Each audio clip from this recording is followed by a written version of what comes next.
When the first Spanish explorers arrived in Mexico, it was being ruled by the Aztecs. The Aztecs had controlled Mexico and Central America since 1325. The Aztecs loved conquering their neighbors. It was a great way to spend the day. Out in the fresh air, lots of good exercise, tons of looted treasure. But if they couldn't conquer you, they had a great fallback position. Let's do a little business. You want to trade something? Between conquering and trading, the Aztecs came in contact with many different cultures and were exposed to dozens of new foods. The Mayans introduced the Aztecs to the tomato, which they immediately accepted because it reminded them of something they were already eating, the husk tomato. They juiced them, added some chili peppers, ground up a little pumpkin seed, and had what we call salsa. The Spanish were pretty good at conquering too, and eventually conquered the Aztecs. The first Spaniards to see a tomato were with Cortez when he invaded Mexico in 1519. They called it a tomate. The earliest published description of a tomato in Europe appeared in Italy in 1544. It was called a pomodoro, which means golden apple, and suggests that the first tomatoes in Italy were yellow. Yellow tomatoes were associated with the yellow fruit of the mandrake plant, which was described in the Bible as an aphrodisiac. In many European countries, the tomato became known as a love apple. The English first encountered the tomato in Jamaica and corrupted the Spanish word for it into tomato. But Noah Webster, who compiled Webster's dictionary, thought the word should rhyme with potato. So Americans call them tomatoes, while the English still call them tomatoes. Tomatoes did well throughout southern Europe. Spain, southern France, and Italy slowly incorporated them into their diets. It took a while to be adopted. You know, they're sort of bright and sort of frightening looking. It is hard to believe that Mediterranean cuisine didn't have tomatoes before 1600, but they didn't. It's like the essence of Mediterranean cuisine. They already had pasta, they already had, well, because the green pepper, or the red pepper that goes with the tomato in the sauce was also coming over from the New World. So the basic sauce that is used in the Mediterranean, except for the olive oil, is actually stuff that is new. And it is in many ways like a meat substitute. It adds both the color and some of the taste and texture of meat to foods. So it is widely popular, particularly in cuisines, like in the Mediterranean, which are not high meat cuisines. The tomato was around, but no big deal. That, however, changed during the 1700s when famine swept through Italy. Suddenly they were hot stuff. When famines occurred, they needed foods quickly, and the tomato has the interesting characteristics that you put it in the ground, and 3 months later you have a plant bearing fruit. And so, therefore, the southern Italians very quickly found out that, one, they liked the tomato, and in addition to that, it was a famine food, and in addition to that, it could be used in so many different ways. But tomatoes weren't popular in Northern Europe. The English had a particular dislike for them. They were different from the other fruits and vegetables that grew in Great Britain, and they didn't match up with the diet recommended by most physicians. For centuries, doctors had practiced humoral medicine. All foods were divided into two groups, hot and cold. Doctors used these foods to balance the humors of the body. If you were having a hot time, doctors prescribed cool foods to bring you into line. If you were too cool, then hot foods were given to warm you up. In general, the more water a food held, the cooler it was. Tomatoes were very cool. And from the humoral system of medicine, what you do not want to do is eat a cold food in a cold country. And they identified England and Northern Europe as cold countries, and so therefore you wouldn't want to eat them. But it was perfectly all right for an Englishman to go to Italy or to Spain and eat a tomato, because then they were in a hot country. And so therefore the balance between the hot country and the cold product was one that was good. The English often took their holidays along the Mediterranean coast where tomatoes were part of the everyday menu. When they returned home, they brought back a taste for the tomato. And by the mid-1700s, the tomato, as an edible plant, was being cultivated in England. Within a few decades, most other northern European countries added the tomato to their ingredient list. Back in America, the acceptance of the tomato was pretty much divided along the Mason-Dixon line. In the South, it was a regular part of the daily diet. In New England, however, it was not very important. It didn't grow well, took a long time to mature, and didn't remind the New Englanders of anything they were already eating. Who needed it? Most people would find them something that were difficult to grow and don't know how to use them readily. One of my favorite stories is of a girl named Susan Blunt, whose father brought tomato seeds home, grew the tomatoes. Her mother used the tomatoes to make a pie. The family didn't like it. They fed the pie to the pig. The pig didn't like it, so they decided not to grow tomatoes anymore. For the most part, you find that people knew what they were, but they weren't willing to put the time and effort into them to grow them because they don't last long. They have to be processed into something. Whereas a carrot buried in a bin of sand will last for several months. A tomato has to be made into a preserve, into a ketchup, into a pie pretty soon. And so it demands a lot of attention very quickly. But the tomato's hard time came to an end in 1834, when Dr. John Cook Bennett declared that the tomato could cure just about everything from dyspepsia to cholera. His claims were published in newspapers and magazines throughout the country. Bennett took a bunch of theories that had been circulating in the medical community and created a popular craze. At one point, Dr. Bennett met Dr. Alexander Miles, who was busy selling a patent medicine called the American Hygiene Pill. Bennett suggested to Miles that he change the name of his pill to extract of tomato. Miles began advertising his extract of tomato, and virtually every newspaper in the country began publishing articles about miraculous tomato cures.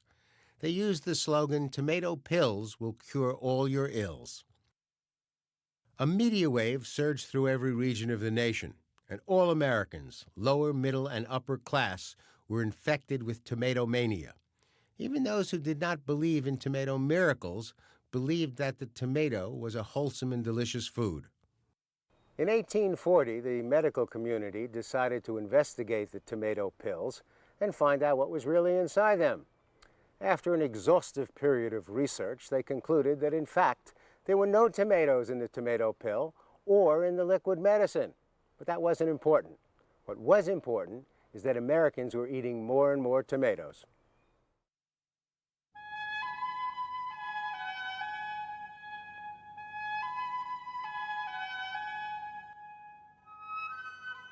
Tomatoes became even more important in North American cuisine when thousands of Southern Italians immigrated to the U.S. after the Civil War. They planted tomatoes in their gardens, ate them raw, cooked them, and introduced them to their non-Italian neighbors. Many Italian immigrants worked in grocery stores and restaurants and continued to spread the tomato. But it had to be in a form that was acceptable to mainstream America. Italian-American cuisine was born.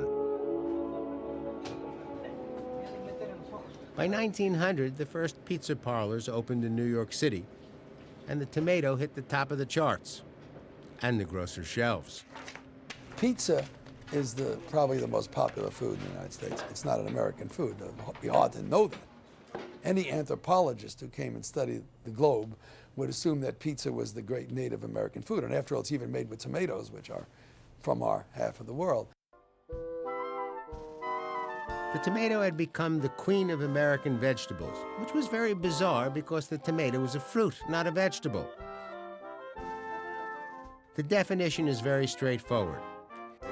If the part we eat does not have a seed used for reproduction, it's a vegetable. carrots, celery, lettuce, beets, no seeds. If the part that we eat has a seed used for reproduction, it's a fruit. Apples, pears, grapes, watermelon, all come with seeds. We eat the tomato and its seed. Therefore, hence, ergo, and accordingly, the tomato is a fruit. Tomatoes are still the queen of America's vegetables, and although they won't cure all your ills, they can help. They are full of vitamins A and C and contain an antioxidant called lycopene. Lycopene is what gives tomatoes their vibrant red color and is found almost exclusively in tomatoes. Since 1995, research has shown a correlation between the intake of tomatoes and tomato-based foods and the diminished risk of certain forms of cancer, as well as heart disease. California and Florida are the top two tomato-producing states in the U.S. Each year, Florida dedicates approximately 42,000 acres of prime land to growing them. In California, there are nearly 200 farming families growing tomatoes.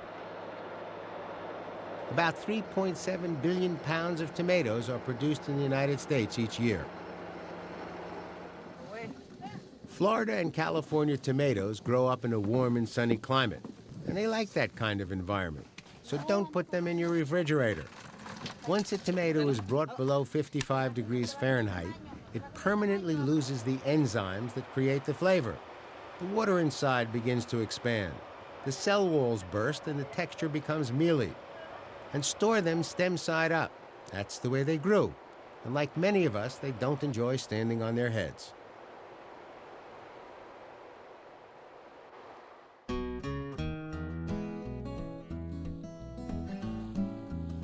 Before the Civil War, most commercially grown tomatoes were raised in Florida and transported to northern cities. During the war, that supply was cut off, so farmers in the Bahamas and other parts of the Caribbean started planting tomatoes and exporting them to the States. After the Civil War, the Caribbean tomato trade expanded and began to threaten the profits of many U.S. growers. To protect American growers against this competition, Congress passed the Tariff Act of 1883. It levied a 10% duty on imported vegetables. In the spring of 1886, John Nix imported a shipment of tomatoes from the Caribbean to New York City, maintaining that they were a fruit rather than a vegetable. Nix paid the duty under protest and then brought suit to get his money back. After 6 years of winding its way through the court system, Nix v. Hayden ended up being argued in front of the Supreme Court of the United States.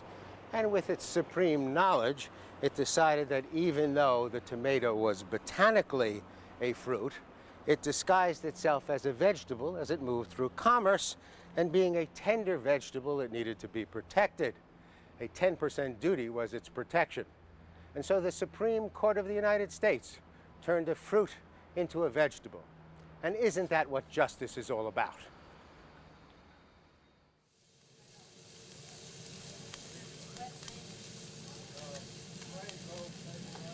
The word ketchup comes with an image of a thick, sweet tomato-based condiment which is poured, spooned, and squirted on many of our foods. While it's standard op for restaurants in the United States to have bottles of tomato ketchup, Americans neither created ketchup, nor in its origin was it a thick, sweet, or tomato-based food. The word ketchup is originally Chinese, and it's ketchup is the original word, and it originally meant fermented fish sauce or fermented soy sauce, a very thin, liquidy sauce that was used mainly in cooking. It was not used as a condiment. An ingredient. It was used as an ingredient in the cooking and migrated from China into Southeast Asia and into what's today Indonesia. And the Indonesians fell in love with this product, which is now called ketchup, and is available in all sorts of different variations in Indonesia today. British explorers, traders, and colonists moving through Asia came into contact with ketchup. And when they got home, they attempted to recreate the recipe, which became ketchup. Soybeans did not grow easily in Europe.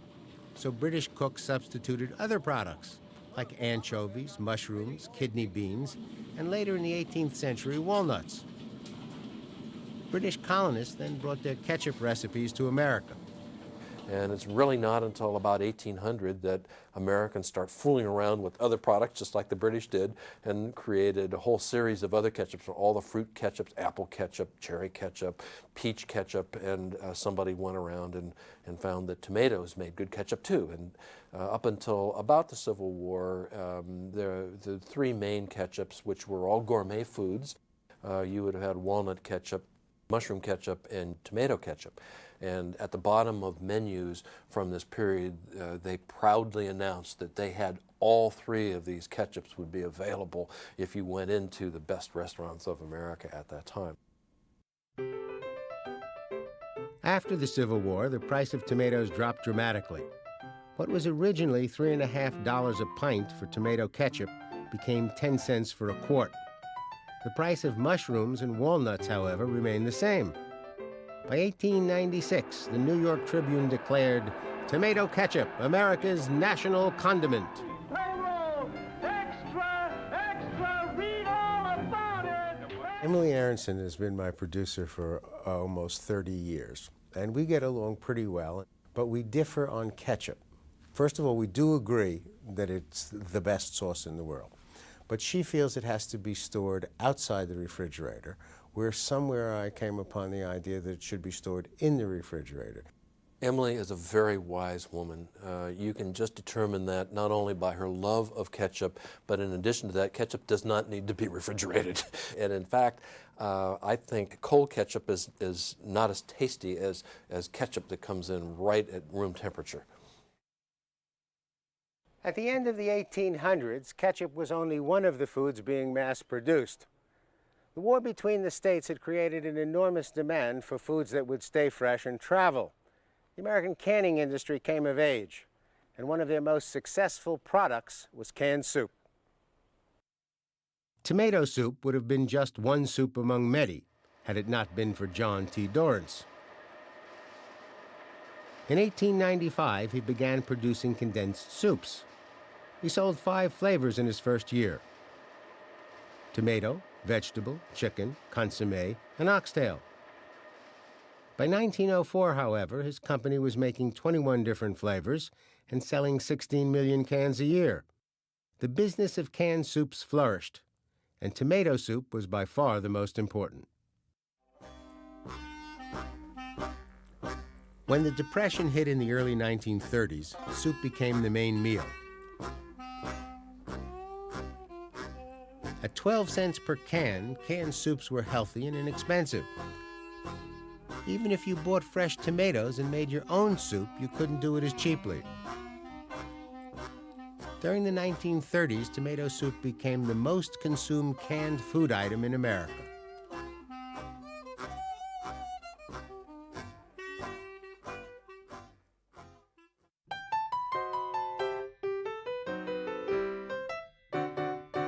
During the summer of 1917, Louis Perrin was the French-American chef at a resort in French Lick Springs, Indiana.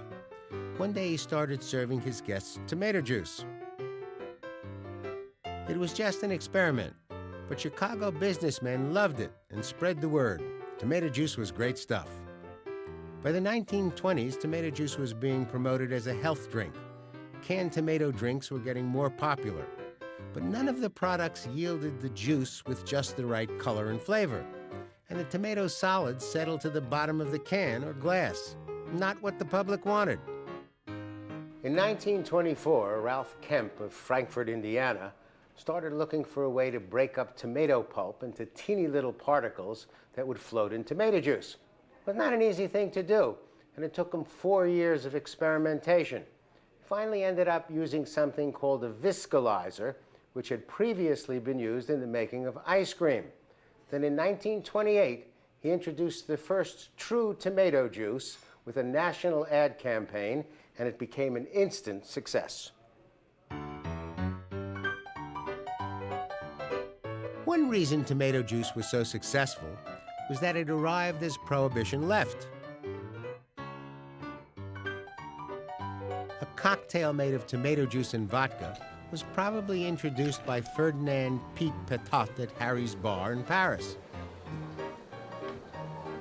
During the 1930s, Pete moved to New York and introduced his new creation to America.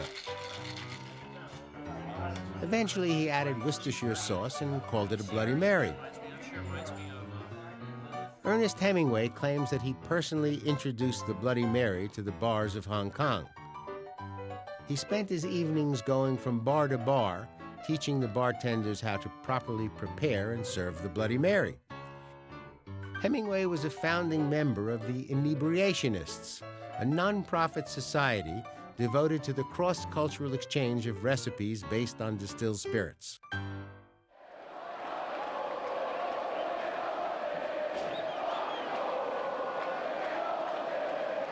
During the late 1940s, tomato throwing became an organized event in Buñol, a town 25 miles west of Valencia, Spain. The Tomatina Festival, held on the last Wednesday in August, has been officially sponsored by the city since 1979. More than 30,000 people pelt each other and the city with tomatoes.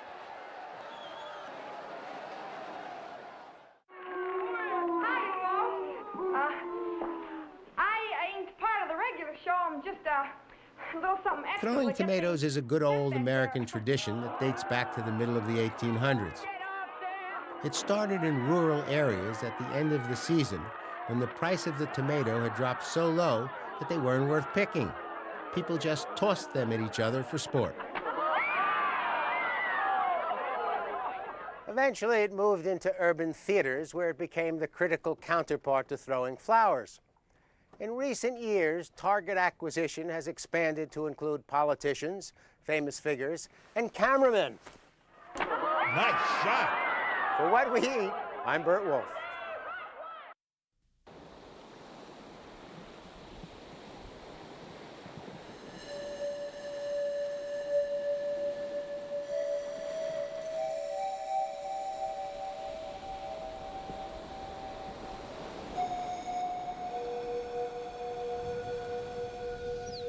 When Columbus first arrived in the Caribbean, he entered a world with almost no domesticated animals.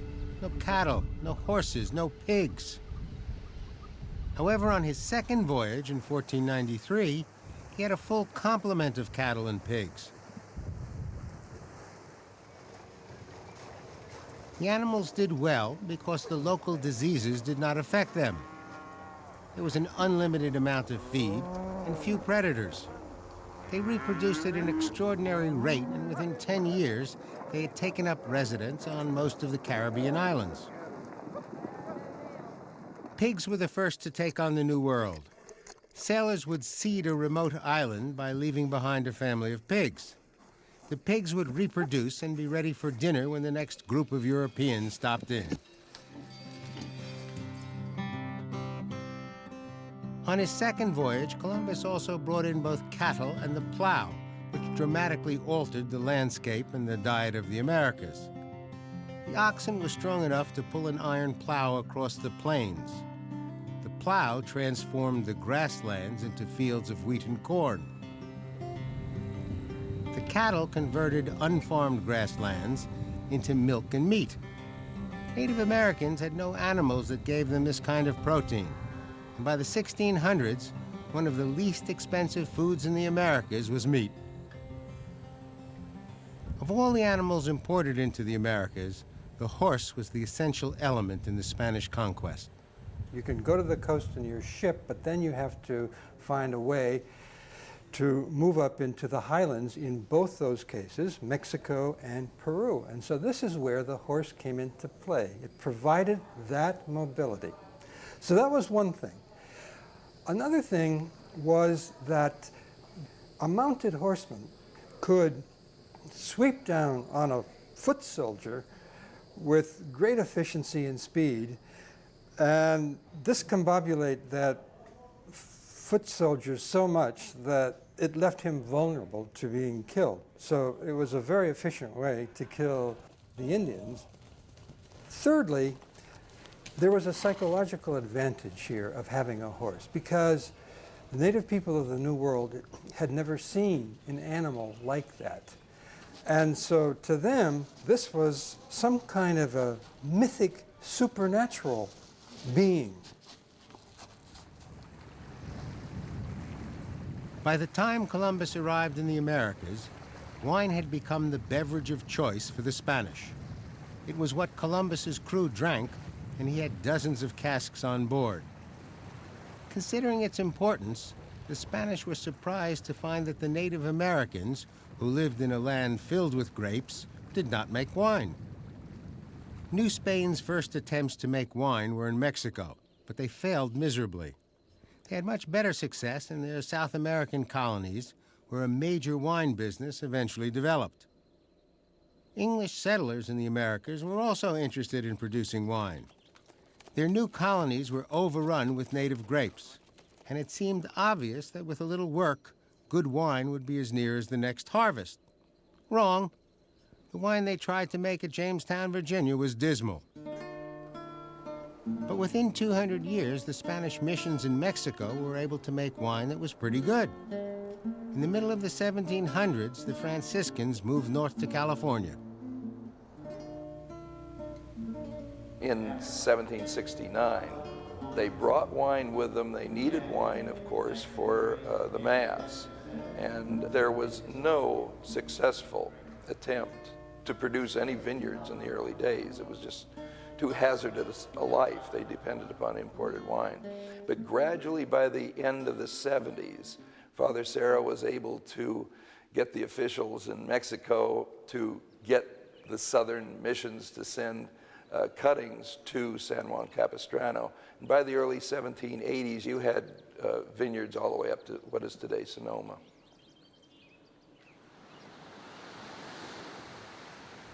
West Africa and the Atlantic islands off the coast of Africa were the staging areas for Europe's voyages of discovery.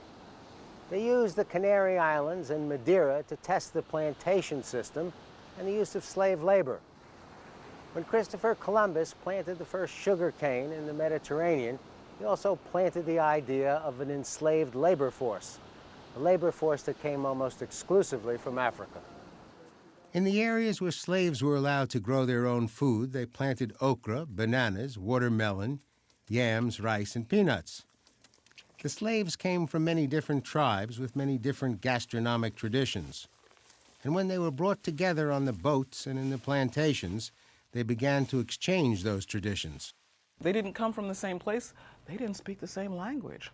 And so what happens is, as they are juxtaposed within this New World environment, there is this trade-off. And A may come with B, and B may discover C. And so you get the evolution and the creation of what becomes, I contend, one of the world's original fusion foods, which is Creole food. When you start to talk about the influence of black cooks in this hemisphere, on the food of this hemisphere, you almost don't know where to start. The soupy stews over starches, the gumbos, leafy greens. But all of those things are African. You'll find that the whole technique of frying in deep oil, and deep oil, deep fat frying, one of my preferred culinary methods, is arguably African. As our nation developed, much of the cooking was done by Africans. And the hand that stirs the pot usually has a lot to say about what goes into that pot and how it's cooked. To a considerable extent, American cooking has been shaped by the contributions of African foods and African American cooks.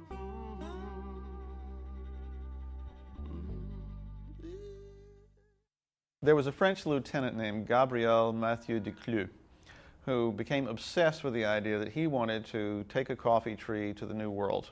He was stationed on the island of Martinique in the Caribbean. So he got hold of a tree from the Paris Botanical Gardens, and he took it on a ship, and the way he tells the story, which is probably a little overdramatic, you know, he had to give it half of his ration of water because there was a drought. There was a big storm, and it almost got swept overboard. There was an evil Dutchman who didn't want him to take it, and he ripped off one of the branches. But eventually, He brought it to Martinique and it flourished. And from that one tree, supposedly, most of the coffee in the Western Hemisphere has descended. The British colonists in North America arrived with a taste for coffee. John Smith, who led the settlers at Jamestown, had traveled in Turkey, and he loved coffee. The coffee house also crossed the Atlantic with the colonists. In 1689, Boston opened its first coffee house. As the United States industrialized, coffee found a new role. In the previous 2 centuries, coffee and coffee houses had brought thinkers, artists, writers, and politicians together for conversations that initiated social change and political change. But coffee soon became the fuel that powered the industrial laborer. For workers who had to be at the factory or office early in the morning, and often for round-the-clock shift work, coffee became a necessity. Coffee is the world's leading cash crop, the second most actively traded commodity in the world after oil, and the most widely used psychoactive substance on the planet.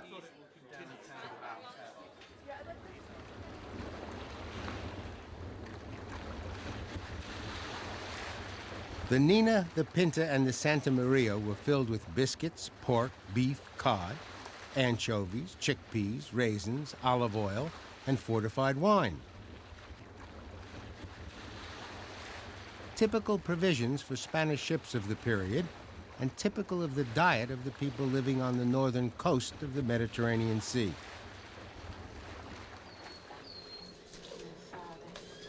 As Spanish and Portuguese colonists settled down in the Americas, the foods they brought with them from the Mediterranean were blended into the foods available in America, and a new hybrid cuisine evolved.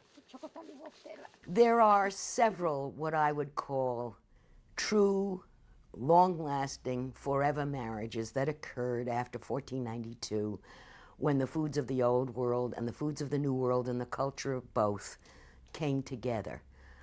These are, I think, marriages that occur with the aid, for one, of olive oil, and there is that instant union of olive oil and tomatoes, which we know of course, primarily from the cooking of southern Italy and the famous red sauces.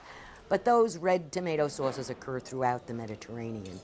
The second one is the union of olive oil with the sweet peppers, which occurs, of course, in the sofrito of Spain and occurs in so many composed and salad dishes and so forth. The third, I think, wonderful marriage which occurs is that of the citrus fruits, lemon, lime, sour orange, with the chili peppers of Mexico, and there was an instant alliance formed.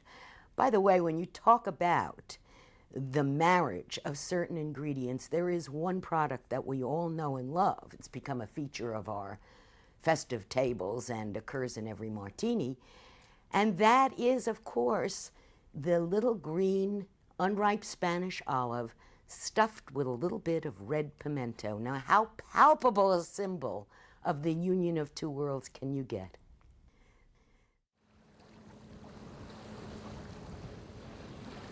Columbus was well aware that sugar cane was a very valuable crop. His mother-in-law owned a sugar plantation on the island of Madeira, and Chris picked up a little extra change transporting sugar from there to the Italian port city of Genoa. On his second voyage in 1493, he planted sugar cane on the island that is now known as the Dominican Republic. It was the first sugar cane planted in the Americas. The Caribbean islands were perfectly suited for the production of sugar cane. They have lots of flat land, plenty of water, and a climate that is hot enough but not too dry. By 1640, sugar cane was the crop of choice in Haiti, Puerto Rico, Jamaica, and Cuba. It is said there were over 1 million people in that region when it was first discovered in 1492. But certainly by the end of the 17th century, that population had diminished to nothing, really to nothing. So it was a pioneer area. The one thing it didn't have was labor. And Europeans understood that if they brought in free labor to work on those plantations, that free labor would simply pick up and walk away. There would be no way to make those men work as long as there was land to be had for the asking. The only answer you have under those circumstances is somehow to tie down your labor force, to pin it down. And slavery was a sort of natural answer, and Africa was the nearest place from which to get large numbers of people. So there's an interesting kind of equilibrium between this sort of production and the enslavement of fellow human beings. Columbus and the European explorers brought sugar, coffee, and the Mediterranean foods of olive oil, wheat, dates, livestock, and wine to the Americas. And here's what they brought back.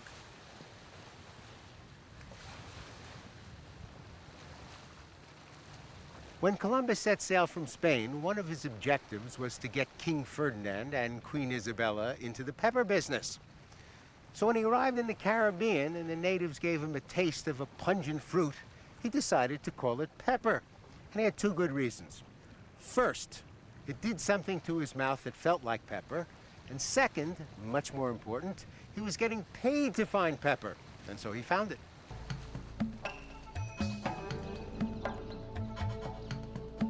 For thousands of years, hot peppers have been used in Mexico, Central and South America for their medicinal effects.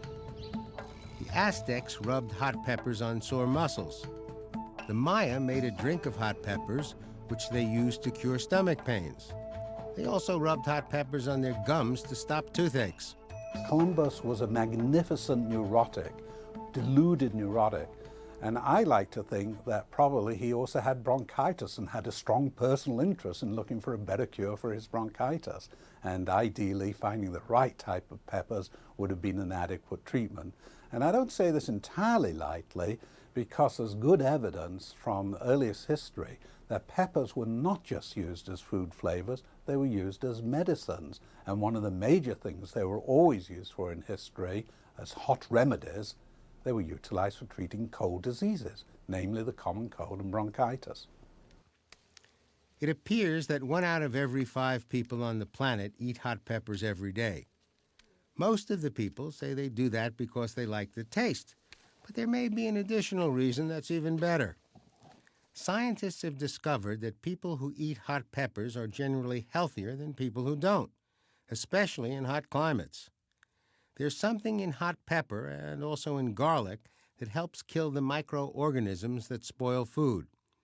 So societies that have developed without refrigeration over the past 3,000 or 4,000 years have incorporated hot peppers into their diet, and they're healthier for it.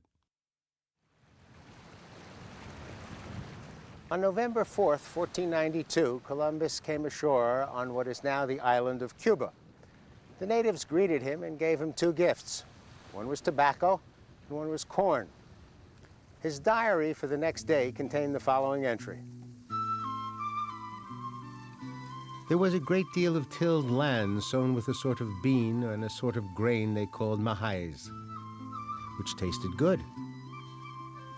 It was baked or dried and made into flour.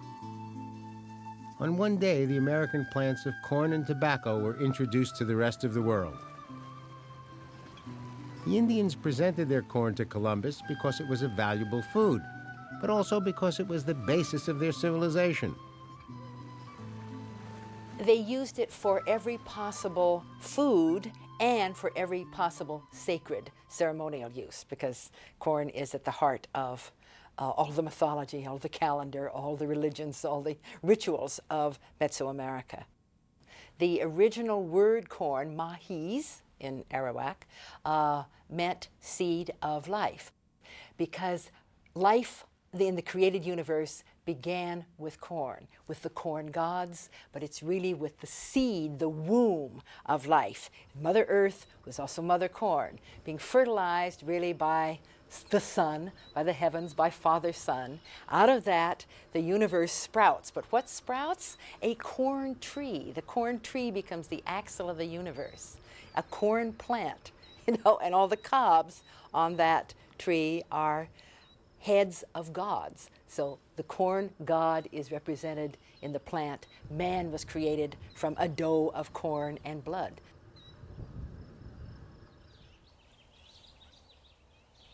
Between conquering and trading, the Aztecs came in contact with many different cultures and were exposed to dozens of new foods. The Mayans introduced the Aztecs to the tomato, which they immediately accepted because it reminded them of something they were already eating, the husk tomato. They juiced them, added some chili peppers, ground up a little pumpkin seed, and had what we call salsa. The Spanish were pretty good at conquering, too, and eventually conquered the Aztecs. The first Spaniards to see a tomato were with Cortez when he invaded Mexico in 1519. They called it a tomate. Tomatoes did well throughout southern Europe. Spain, southern France, and Italy slowly incorporated them into their diets. It took a while to be adopted. You know, they're sort of bright and sort of frightening looking. It is hard to believe that Mediterranean cuisine didn't have tomatoes before 1600, but they didn't. It's like the essence of Mediterranean cuisine. They already had a pasta, they already had, well, because the green pepper, or the red pepper that goes with the tomato in the sauce, was also coming over from the New World. So the basic sauce that is used in the Mediterranean, except for the olive oil, is actually stuff that is new. And it is in many ways like a meat substitute. It adds both the color and some of the taste and texture of meat to foods. So it is widely popular, particularly in cuisines, like in the Mediterranean, which are not high meat cuisines.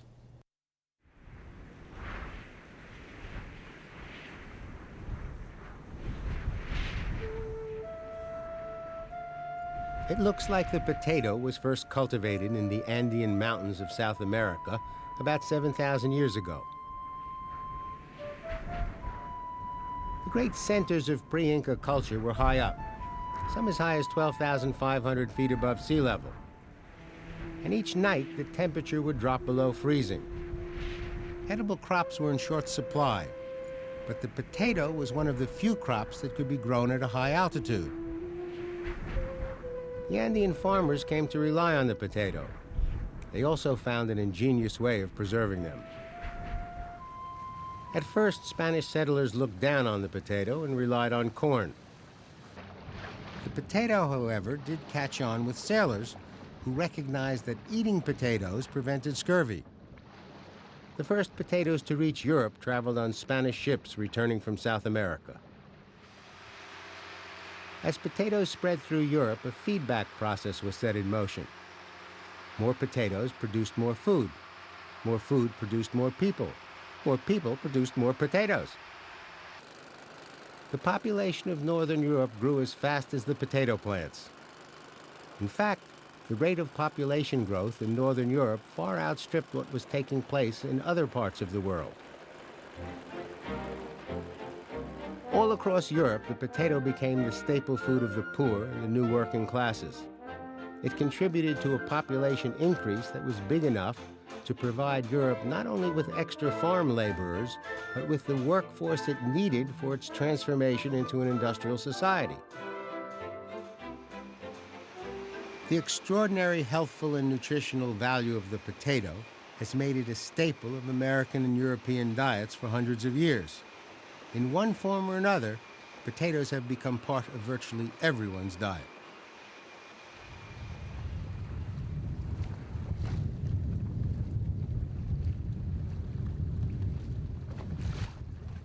In 1502, Columbus set sail on his fourth and final voyage. As usual, he was trying to get to Asia. He believed that the islands of the Caribbean were just offshore from China and Japan. Poor guy, he never had a clue.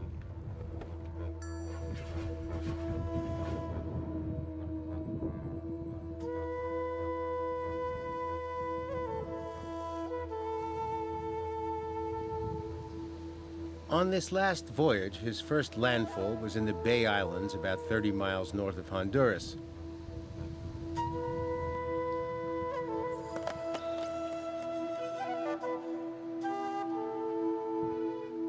As his ship sat at anchor, the crew saw a tremendous dugout canoe. It was a Maya trading canoe, about 150 feet long, and carrying a cargo of cacao beans. Columbus was the first European to come in contact with the source of chocolate.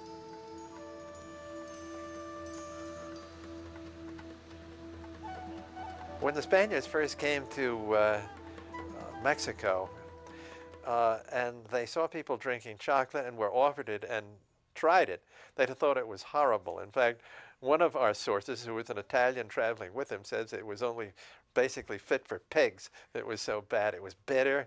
They didn't like the color of it. It made your mouth black, or if they mixed it up with a spice called achiote, which is red, it made your mouth look red and dyed your lips. They thought it was the most disgusting stuff. It wasn't until later that they realized how good it was. So, chocolate, tomatoes, potatoes, corn, and chili peppers were what Columbus brought back to Europe. And in the end, it was the exchange of plants and animals between the two hemispheres that totally altered the future of the world. Not politics, not religion, not gold or silver. The events that changed our destiny were the changes in what we eat. I'm Burt Wolfe.